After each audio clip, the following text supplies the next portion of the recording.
अस्सलाम वालेकुम। अभी मुझसे किसी ने पूछा था कि मेकअप कर लेना चाहिए, तो मैं हमेशा ये कहता हूँ कि मेकअप ही नहीं, कोई भी कॉस्मेटिक से बनी बेशक एक क्रीम ही क्यों ना हो, कभी भी स्किन के ऊपर अप्लाई नहीं करनी चाहिए।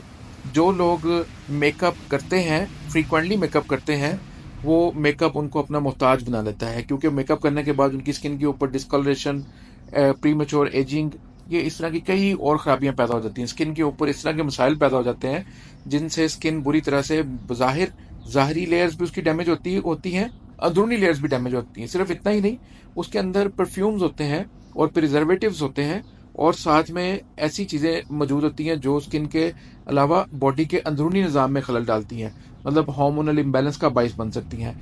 एक इसके अंदर मेकअप में अमूमी तौर पर टेल्क का इस्तेमाल किया जाता है। कॉस्मेटिक्स प्रोडक्ट में अक्सर में टेल्क का इस्तेमाल किया जाता है।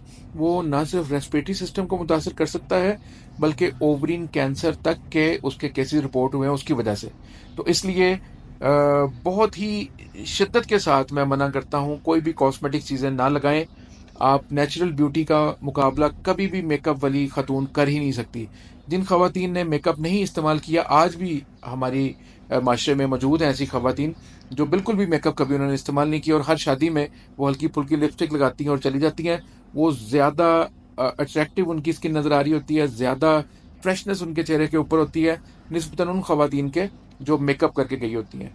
तो मेकअप का मोहताज अपने आप को कभी भी ना बनाएं। ये ना सिर्फ आपको मोहताज बना देगा, बल्कि आपसे आपकी खूबसूरती को छीन लेगा। तो आज के लिए सिर्फ इतना ही पैगाम है कि मेकअप या कॉस्मेटिक्स किसी भी तरह की बनी हो जिनके अंदर केमिकल्स का इस्तेमाल किया गया, वो ना इस्तेमाल करें। इसके लिए अगर आप कहेंगे कमेंट्स में मुझे, तो मैं डिटेल में साइंटिफिकली प्रूवन और इसके अंदर जो सारे इंग्रेडिएंट्स इस्तेमाल किए जाते हैं उन सब को मैं डिटेल के साथ एक वीडियो बना दूंगा। अगर आपको ज़रूरत होगी तो मुझे बता दीजिएगा, इंशाल्लाह फिर मैं उस पर भी एक वीडियो बना दूंगा।